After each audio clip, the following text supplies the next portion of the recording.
Ele é o nosso Consolador, Ele é o nosso ajudador, Ele é o nosso auxiliador, Ele é o nosso mestre, Ele é o Espírito da verdade, Ele é o Espírito do conselho e da sabedoria. Ele exerce várias funções na nossa vida, segundo a palavra de Deus. Mas, infelizmente, muitos cristãos não estão sendo auxiliados, orientados pelo Espírito Santo de Deus. Ele é o nosso consolador, auxiliador, ajudador. Ele quer nos ajudar, mas muitas vezes ele não consegue. Ele não consegue porque ele não encontra liberdade na nossa vida. E muitas vezes nós temos o Espírito Santo dentro de nós de forma ineficaz, inoperante, de enfeite. Ele habita de enfeite porque ele não está operante, não está eficaz. Ele quer nos guiar, mas não consegue, porque ele não encontra um terreno fértil. E muitas vezes nós precisamos dar essa liberdade para que Ele nos guie, porque como a palavra de Deus nos diz, Ele quer nos guiar, Ele é o nosso guia. Os filhos de Deus são guiados pelo Espírito Santo de Deus. Ele é o nosso Consolador, Ele é o nosso ajudador, Ele é o nosso advogado, Ele é o nosso mestre.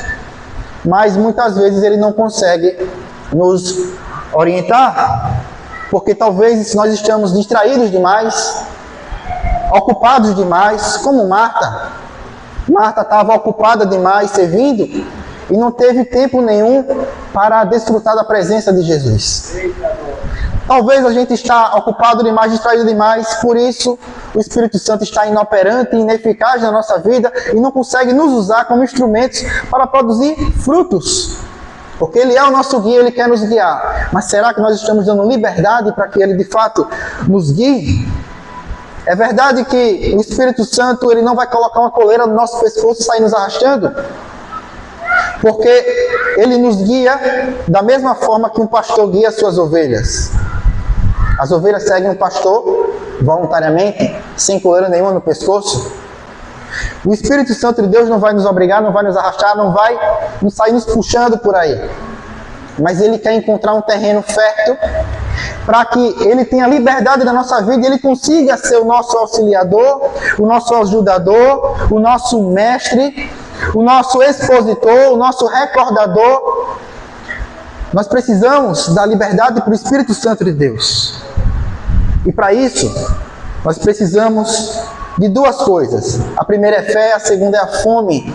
E eu quero destacar a fome pela presença de Deus, a fome pelo mover de Deus, a fome pela comunhão com Deus. A fome, ela vai colocar o poder de Deus, o poder do Espírito Santo em operação na nossa vida, para que Ele consiga e tenha a liberdade de nos guiar, de nos orientar, de nos instruir, porque Ele é o nosso orientador, Ele é o nosso auxiliador, ajudador, consolador, mas Ele precisa encontrar a fome, a sede de Deus na nossa vida, para que Ele tenha a liberdade de exercer os seus ofícios na nossa vida cristã e caminhada cristã.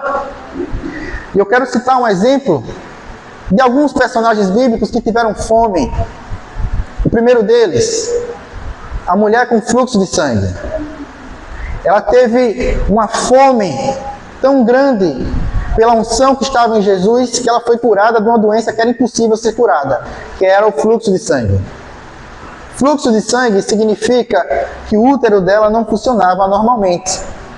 Ela perdia sangue todos os dias e a perda de sangue não se encerrava no ciclo normal. Era uma perda de sangue persistente que continuava todos os dias. E a Bíblia diz que essa perda de sangue ela perdurou por 12 anos seguidos. Ela tinha um fluxo de sangue, que significa que ela tinha uma disfunção menstrual, que era causada por uma disfunção uterina, já que o útero dela não funcionava normalmente. Então, ela tinha uma hemorragia prolongada, persistente, crônica. Todos os dias ela perdia sangue. E ela procurou vários e vários médicos, mas nenhum médico tinha solução para curar o fluxo de sangue. A medicina naquela época era muito primitiva e impotente, não era avançada como é hoje, e ninguém conseguiu fazer um diagnóstico médico preciso da origem do problema daquela mulher. Ninguém conseguiu estancar o sangue daquela mulher, mas ela continuava persistindo, buscando a sua cura na medicina sem nenhum sucesso. Mas um dia ela decidiu desenvolver uma fome pela unção que estava em Jesus Cristo. Uma fome que foi desenvolvida porque ela ouviu falar de Jesus. Ela ouviu falar de Jesus, aquele que curava, que fazia milagres que eram impossíveis para a medicina. Então ela começou a desenvolver uma fome, uma fé na unção que estava em Jesus Cristo. Mas sabe o que é interessante? É que a Bíblia, ela não se preocupa em fazer um diagnóstico médico da mulher com fluxo de sangue. Por exemplo, o que foi que causou o fluxo de sangue? Por que ela tem esse problema de saúde? Como era o passado da mulher para que ela desenvolvesse esse problema? A Bíblia não toca nesse assunto. Não só porque a medicina era primitiva demais para abordar esses termos técnicos, mas também porque Jesus não estava nem aí para diagnóstico médico. Jesus nem se importava com o diagnóstico médico. Inclusive, eu me lembro uma vez que os discípulos pediram a Jesus um diagnóstico médico. O homem que nasceu cego. Jesus viu o homem que era cego de nascença e os discípulos perguntaram: "Ô Jesus, por que foi que ele nasceu cego? Foi o pecado que ele cometeu? Foi os pais deles quem cometeu o pecado para que ele nascesse cego?" Vamos ver isso na Bíblia? Vamos abrir as nossas Bíblias. Em João capítulo 9, Evangelho segundo o relato de João capítulo 9.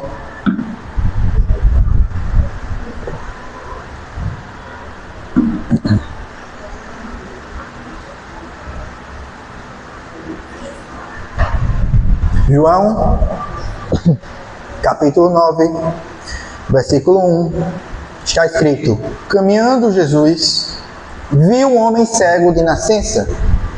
E os seus discípulos perguntaram: Mestre, quem pecou, este ou seus pais, para que nascesse cego?" Vamos parar de ler por aqui. Jesus viu um homem cego de nascença. Segundo a ciência, ele tinha um gene defeituoso, porque ele nasceu cego. Então Jesus avistou aquele homem e os discípulos rapidamente tiveram a dúvida: Jesus, faz um diagnóstico médico para mim. O que foi que causou a cegueira desse homem? Foi o pecado? O pecado dele? Foi o pecado dos seus pais? O que é que foi que causou? Por que ele nasceu cego? O que foi que aconteceu para que ele nascesse com esse gene defeituoso? Observe que essa pergunta dos discípulos mostra que eles não evoluíram em nada em relação à teologia dos amigos de Jó. Quem aqui não lembra da história de Jó? Os amigos de Jó acusaram que Jó estava sendo punido por Deus por causa do pecado. Os discípulos pensavam a mesma coisa. Se ele nasceu cego, então é uma punição de Deus por causa do pecado. É uma teologia que não evolui em nada em relação aos amigos de Jó. Inclusive, é uma teologia que já foi repudiada por Deus. Porque no último capítulo do livro de Jó, Deus não deu razão nenhuma aos amigos de Jó e repudiou o modo de pensar dos amigos de Jó. De modo que essa teologia é incorreta. O pecado não tem nada a ver com a cegueira. Não é porque ele nasceu cego que ele herdou o pecado dos seus pais, ou que os deméritos dos seus pais foram transmitidos para os seus filhos. É uma teologia exatamente igual ao dos amigos de Jó, e alguns cristãos hoje em dia continuam com esse mesmo modo de pensar, de que todo mal que sucede em nossa vida é uma consequência do pecado, ou é uma punição de Deus por causa de algum problema ou de algum erro que nós cometemos. Mas olha o que Jesus respondeu. O que importa aqui é a resposta de Jesus. Os discípulos tiveram uma dúvida. O que foi que causou a cegueira dele? Foi o pecado? E Jesus responde: nem ele pecou, nem os seus pais, mas foi para que se manifestem nele as obras de Deus. Eu acho maravilhosa essa resposta de Jesus. Porque Jesus nega que o pecado tem a ver com a cegueira daquele homem. Ele nasceu cego, não foi por causa do pecado, não tem nada a ver. Jesus imediatamente nega e repudia mais uma vez essa teologia equivocada dos amigos de Jó. Mas eu acho interessante o que Jesus diz a seguir. Ele diz: olha, nem ele pecou e nem os seus pais pecaram, mas foi para que nele se manifestem as obras de Deus. Eu não sei se você entendeu o que Jesus quis dizer com essa segunda parte, para que nele se manifestem as obras de Deus. Jesus quis dizer: não olhe para o passado dele, não importa os pecados que ele cometeu, não importa os erros que ele cometeu, o que importa é que no futuro, agora vai se manifestar as obras de Deus na vida desse homem e ele vai ser curado. Em outras palavras, Jesus está mudando o alvo dos discípulos. O alvo dos discípulos estava no passado do homem, mas Jesus diz: olha, não interessa o passado do homem, agora vai se manifestar nele as obras de Deus. Quando Jesus olha para mim e olha para você, Ele não vai consultar o histórico de pecados que nós cometemos. Ele não vai consultar os erros que nós cometemos, mas Ele vai olhar para mim e para você sobre a perspectiva das obras de Deus. Quando Jesus olhou para aquele cego de nascença, Jesus não estava interessado em fazer um diagnóstico médico ou em saber o que causou a cegueira, mas o que importava para Jesus é que ia se manifestar as obras de Deus, e a obra de Deus é a cura. Então, Jesus estava ensinando aos seus discípulos que eles não deveriam olhar para uma pessoa e consultar o passado ou históricos de erros de uma pessoa, mas nós devemos olhar para uma pessoa sobre a perspectiva futura do que o poder de Deus pode fazer em nossa vida. Jesus olha para mim, Jesus olha para você sobre a perspectiva do que o Espírito Santo consegue fazer dentro de você. Ele olha para você e não enxerga a sua força, mas a força do Espírito Santo que está dentro de você. Amém? Então veja como Jesus muda o alvo dos seus discípulos. Em outras palavras, Jesus está dizendo, para de olhar para o passado dele, olha para ele pela perspectiva do futuro, pelo poder de Deus. Olha para ele na perspectiva do que o poder de Deus pode fazer na vida dele, não pelos erros que ele cometeu no passado. Não importa os pecados dele, não importa a retrospectiva de pecados, o que importa é que ele vai ser curado agora, porque as obras de Deus vão se manifestar. Então nós entendemos que Jesus, ele não fazia diagnóstico médico, ele não consultava o passado das pessoas, mas ele nos olhava pelas lentes do Espírito Santo de Deus, pelas lentes da graça. E os discípulos aprenderam isso. Eles entenderam a lição. É por isso que no livro de Atos, Pedro, ele foi usado por Deus para curar um coxo. E Pedro não foi consultar o motivo dele ter se tornado coxo. Ele não foi consultar o histórico de pecados do coxo. Mas ele simplesmente disse, eu não tenho prata, eu não tenho ouro, mas o que eu tenho eu te dou. Levanta-te no nome de Jesus Nazareno e anda. Pedro, que nesse versículo aqui, estava se questionando, por que ele nasceu cego? Ele nasceu cego por causa do pecado? Foi uma herança do pecado? Foi uma responsabilidade individual? Qual foi a causa do pecado? Mas Pedro aprendeu a lição. Ele tem que mudar o alvo. Ele não deve enxergar as pessoas pela perspectiva dos seus erros passados, mas deve enxergar as pessoas pelo futuro, na perspectiva do Espírito Santo de Deus operando em nossa vida. Amém?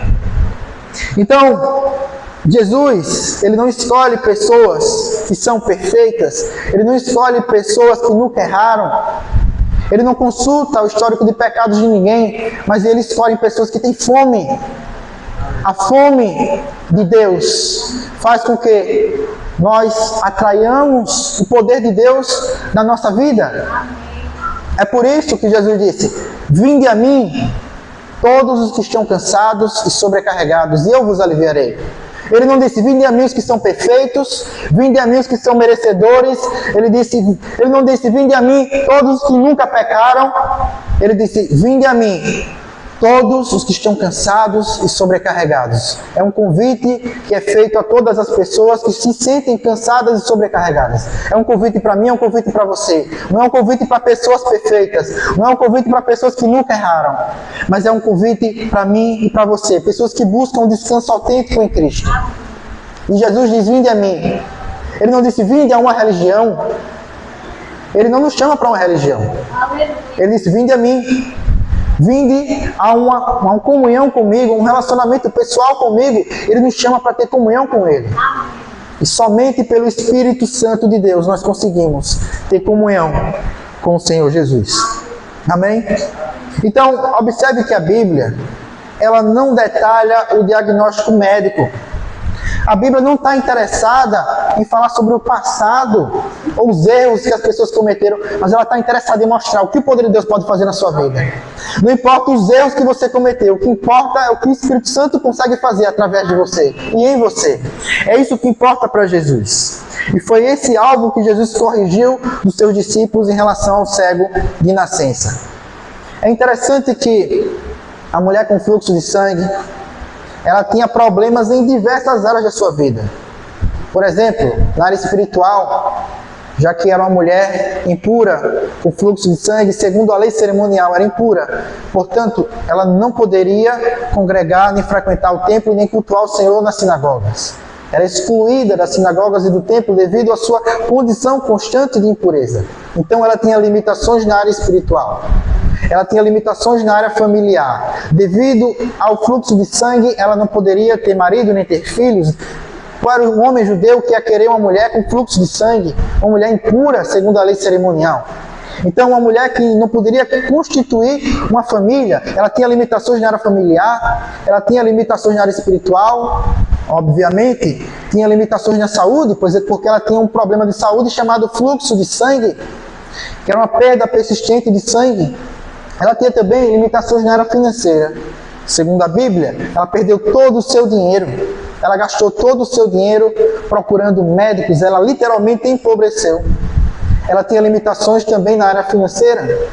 Ela tinha limitações na área familiar, já que nenhum membro da família dela queria tocar nela ou chegar perto dela, já que devido à sua condição de impureza, se ela tocasse alguém, segundo a lei cerimonial, ela ia transmitir a sua impureza a outras pessoas.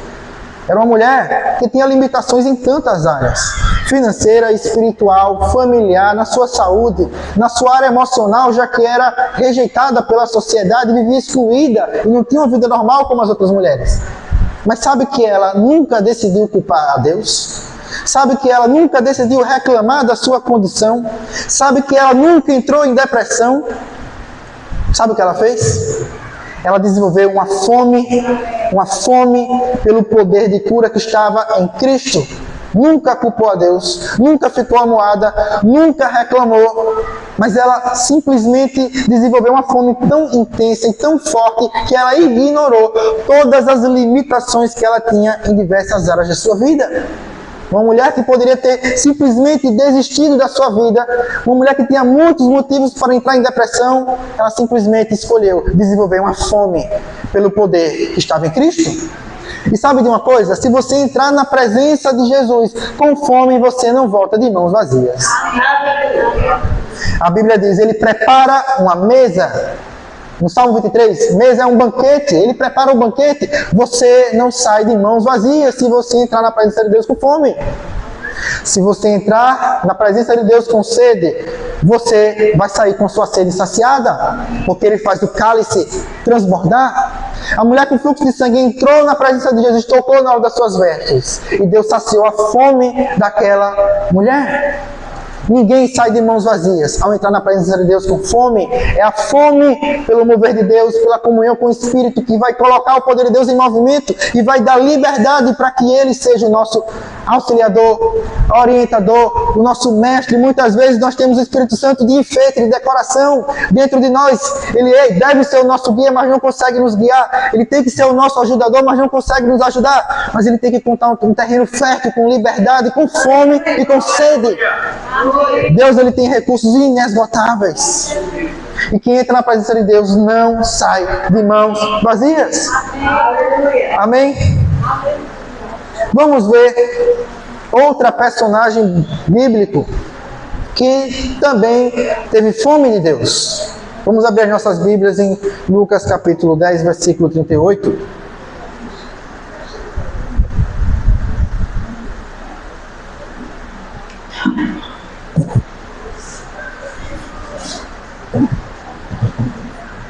Lucas capítulo 10, versículo 38.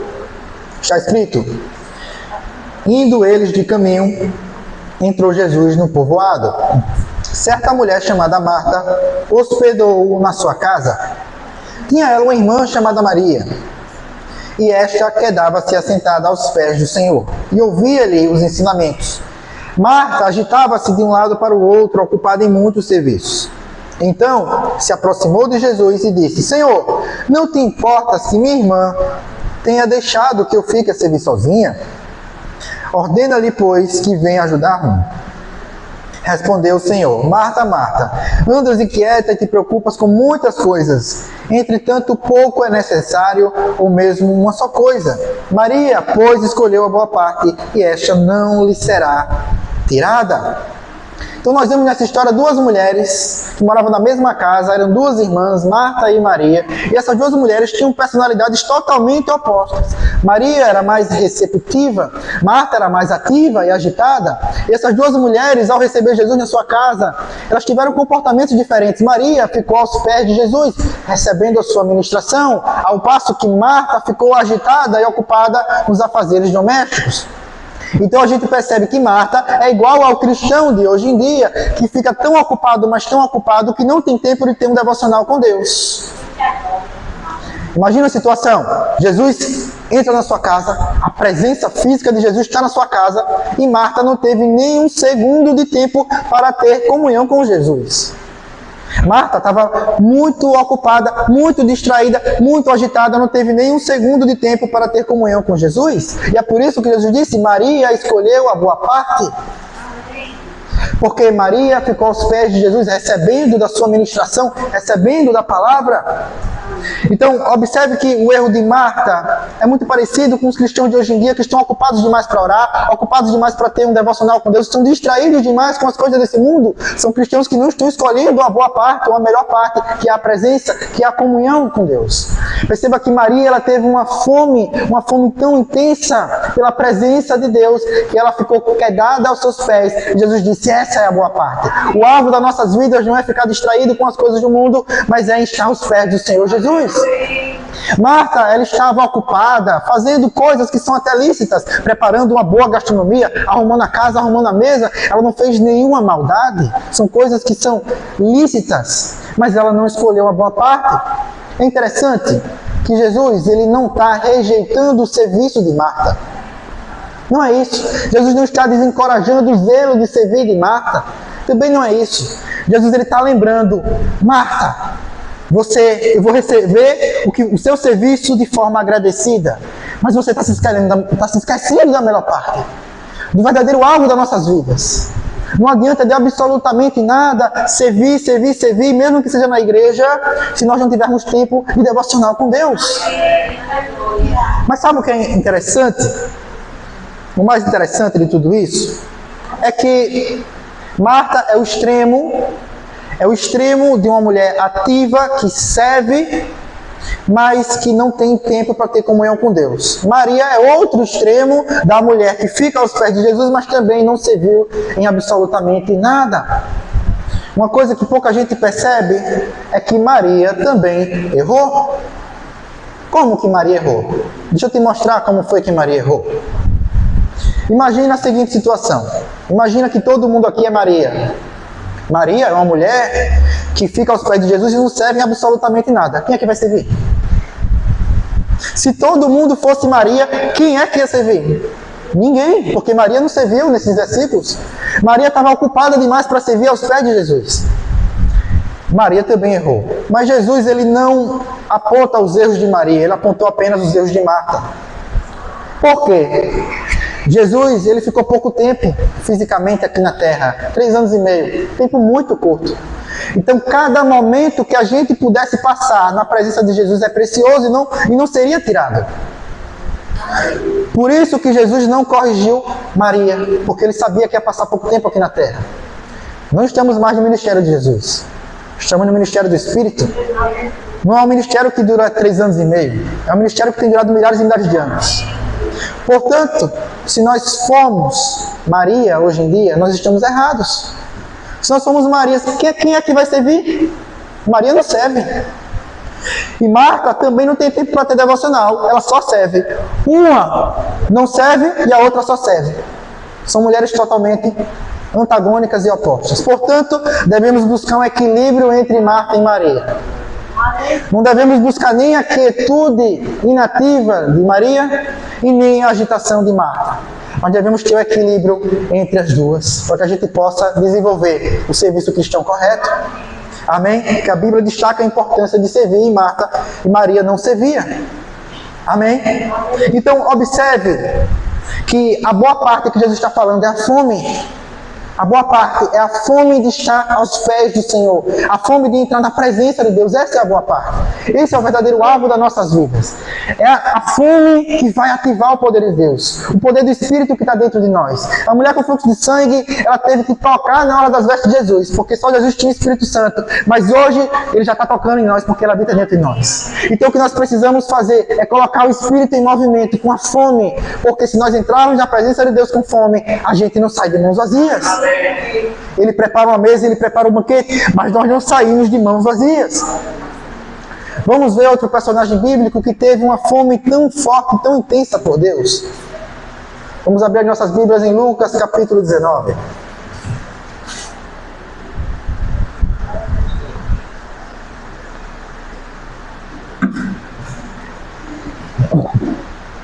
Lucas capítulo 19. Está escrito: entrando em Jericó. Olha só, Jesus está entrando em Jericó. Essa informação é muito importante, porque Jericó é lugar de rico. Jericó é tipo um Aldebarão, Laguna, é lugar de rico. Somente pessoas ricas moram em Jericó. Isso é uma informação muito importante. Olha só, entrando em Jericó, atravessava Jesus a cidade. Eis que um homem chamado Zaqueu. Zaqueu morava onde? Em Jericó. Logo, Zaqueu era rico. Somente por essa informação, nós sabemos que ele era rico. Então, eis que um homem chamado Zaqueu, maioral dos publicanos e rico.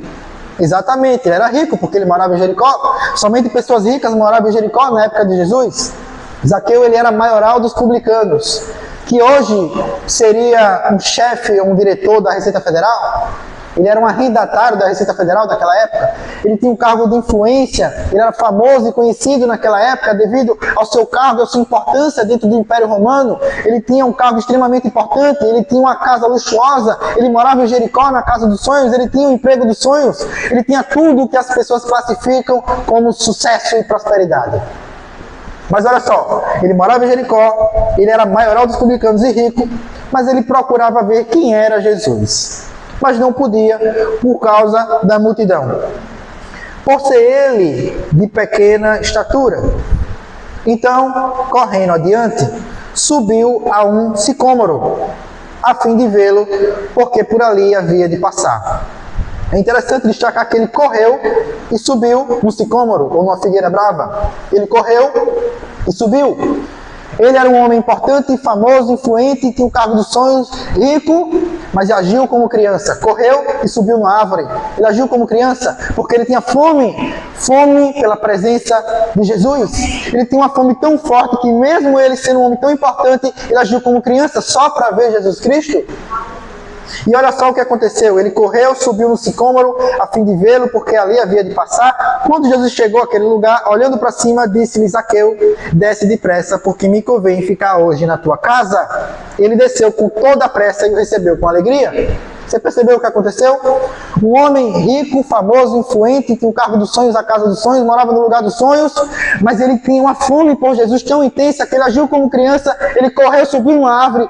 São coisas que criança faz para ver Jesus. E Jesus, ao perceber a fome daquele homem, sabe o que Jesus fez? Levou a sua presença para a casa dele e disse: hoje me convém pousar na sua casa. Aleluia. Você percebe que a fome, ela faz com que a gente atraia a presença de Jesus, o poder do Espírito. A fome coloca o poder do Espírito Santo em movimento.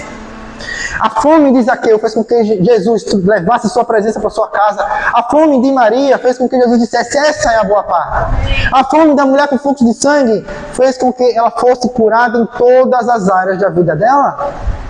Uma mulher que tinha limitações em várias áreas, mas foi curada, porque ela teve fome da unção que estava em Jesus Cristo. É a fome que coloca o Espírito Santo de Deus em movimento.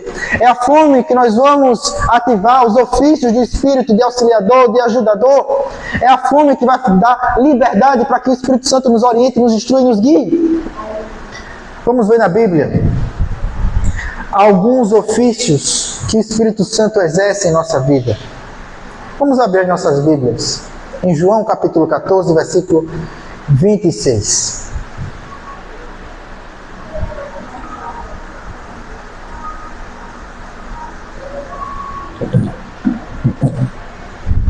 João capítulo 14, versículo 26. Está escrito: mas o Consolador, o Espírito Santo, a quem o Pai enviará em meu nome, esse vos ensinará todas as coisas e vos fará lembrar de tudo o que vos tenho dito. Jesus disse esse versículo, disse essas palavras no momento que ele iria partir fisicamente, que ele iria ascender aos céus. Estava encerrando o ministério de Jesus aqui na terra, mas Jesus disse, não precisa se preocupar. Sabe por quê? Porque vai chegar o Espírito Santo, o Consolador, a quem o Pai enviará em meu nome, e ele vos ensinará todas as coisas, e vos fará lembrar de tudo o que eu vos tenho dito. Aqui sou eu que estou ensinando, mas quando eu subir, ele vai descer, e é ele quem vai ensinar todas as coisas. Então não se preocupe, porque ele vai substituir todas as funções e todos os ofícios que eu estou cumprindo aqui com vocês. Eu sou o mestre, mas quando eu subir e ele descer, é ele que vai ser o mestre. É eu que lembro todas as coisas, mas quando eu subir e ele descer, é ele que vai lembrar de todas as coisas. Eu sou o Consolador, mas quando eu subir e ele descer, é ele que vai ser o seu Consolador. Então quando eu partir fisicamente, nem se preocupe, porque o Espírito Santo vai ser enviado para me substituir. Então Jesus disse essas palavras no contexto de que ele ia partir, mas ele disse, não se preocupe, porque outro vai me substituir. E é interessante que o ministério de Jesus foi curto, de apenas 3 anos e meio, porque foi só uma introdução. O ministério do Espírito é longo, de milhares e milhares de anos, porque é o desenvolvimento do ministério de Jesus. O ministério de Jesus era só uma introdução, mas o ministério do Espírito Santo, ele é o desenvolvimento. Ele é mais profundo do que o ministério de Jesus, é por isso que Jesus disse que nós poderíamos fazer obras maiores. Porque é o desenvolvimento, é a continuação do ministério de Jesus. O ministério não é nosso, é do Espírito Santo. O ministério era de Jesus, agora é do Espírito Santo que nos usa. Mas para ele nos usar, nós temos que dar liberdade, nós temos que permitir. Porque o Espírito Santo ele não vai colocar uma coleira no nosso pescoço, ele não vai nos obrigar. Os demônios, eles possuem, o Espírito Santo não possui ninguém, mas ele guia voluntariamente, assim como as ovelhas seguem o seu pastor. Nós temos que dar liberdade pela fome, a fome pelo mover do Espírito vai fazer com que ele prepare um banquete, e ninguém sai de mãos vazias quando entra na presença de Deus com fome. Amém? O ministério é do Espírito Santo, e ele nos usa como instrumentos. Assim como nós usamos o programa de computador, uma calculadora, ou seja o que for, como ferramentas, nós somos usados pelo Espírito Santo como instrumentos para fazer um ministério que pertence a Ele. O ministério é do Espírito Santo, não é nosso. Não é interessante que na minha Bíblia está escrito o Consolador. Eu não sei como está escrito na sua, porque Consolador é o termo grego parakletos. Parakletos. Algumas Bíblias traduziram como advogado, outras como consolador, outras como conselheiro. A palavra parakletos no grego, que é o Espírito Santo, ele é o parakletos. Parakletos significa literalmente alguém que foi chamado para estar ao nosso lado nos ajudando. Era uma palavra que no grego antigo era traduzida como advogado, porque o advogado ele fica ao nosso lado pleiteando a causa do cliente. Ou também para referir-se ao conselheiro, porque o conselheiro fica ao nosso lado nos aconselhando e nos ajudando. Então, a palavra parakletos ela é muito ampla e muito rica, por isso que várias versões bíblicas traduziram de forma diferente. Advogado, conselheiro, consolador. E o Espírito Santo ele é tudo isso. Ele é o nosso advogado, o nosso conselheiro. Mas essa palavra é tão ampla que a melhor tradução seria ajudador. Ele é o ajudador. Porque ele é de fato o nosso advogado, mas isso é parte da verdade. Ele é o conselheiro, mas isso é somente parte da verdade. Ele é o nosso ajudador. Porque ele nos ajuda em todas as coisas. Veja o que esse versículo diz. Mas o Consolador, o Espírito Santo, a quem o Pai enviará em meu nome, esse vos ensinará o quê? Todas as coisas. Todas as coisas. Todas as coisas. Então, ele nos ajuda em todas as coisas. Obviamente, ele nos ajuda a mergulhar mais profundo nas verdades de Cristo, mas ele também nos ajuda em todas as coisas. Ele nos ensina todas as coisas. Ele quer se envolver nos pormenores, nos mínimos detalhes da nossa vida, em todas as coisas da nossa vida.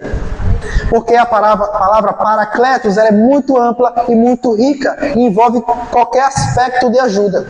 Ele nos ajuda em todas as coisas. Mas para isso ele precisa encontrar um campo fértil. Ele precisa encontrar um terreno fertilizado pela oração, pelo estudo da palavra, pela fome. É a fome que vai ativar o Espírito Santo dentro de nós, para que ele seja o nosso ajudador, para que ele seja o nosso mestre, para que ele seja o nosso consolador, para que ele seja o nosso recordador, para que ele seja o Espírito da sabedoria e do conselho. Paracletos é alguém que nos aconselha também. Ele é todas essas coisas, mas para isso nós precisamos da liberdade. O Espírito, ele é chamado de Santo. O Espírito Santo, nesse versículo, ele foi chamado de Espírito Santo, não só porque ele é santo e livre absolutamente de todo o pecado, mas também porque quanto mais comunhão nós temos com o Espírito Santo, mais ele vai tornar os nossos pensamentos santificados. Quanto mais comunhão nós tivermos com o Espírito Santo, mais ele vai santificar os nossos pensamentos, as nossas emoções, os nossos gestos. Quanto mais comunhão nós tivermos com ele, mais ele vai sussurrar as verdades de Cristo na nossa mente. Quanto mais comunhão nós tivermos com ele, mais nós ficaremos parecidos com ele. Ele é santo, tem uma natureza santa, e mais nós vamos nos aproximar dessa santidade. Não no espírito, mas na santidade na alma que eu estou falando. Santidade nas emoções, nos pensamentos. Mais nós ficamos parecidos com ele. Amém? Ele nos ensina todas as coisas, o que significa que ele é o Espírito do conselho e da sabedoria. Imagina, por exemplo, alguém como Pedro, um homem pescador, um simples pescador, que ia viver a sua vida inteira sendo pescador, que não teve uma instrução formal para ser um apóstolo da igreja de Jesus Cristo, não tinha nenhuma capacidade. Adivinha quem ensinou a Pedro? Não foi Jesus. Porque Jesus ensinava, mas Pedro não conseguia compreender a profundidade do ensino de Jesus. Não foi Jesus que ensinou a Pedro. Não foi Jesus também que ensinou a Paulo, por exemplo. Quem ensinou foi o Espírito Santo. É por isso que Jesus, no livro de Atos, ele disse: espere o Espírito Santo. Não pregue a palavra sem antes receber o batismo no Espírito Santo, porque é ele quem vai ensinar todas as coisas. Em outras palavras, ninguém aqui precisa andar fisicamente com Jesus, pois Jesus era o mestre, mas ele foi substituído pelo Espírito Santo, e segundo esse versículo, é o Espírito Santo quem nos ensina todas as coisas. Ele é o nosso mestre.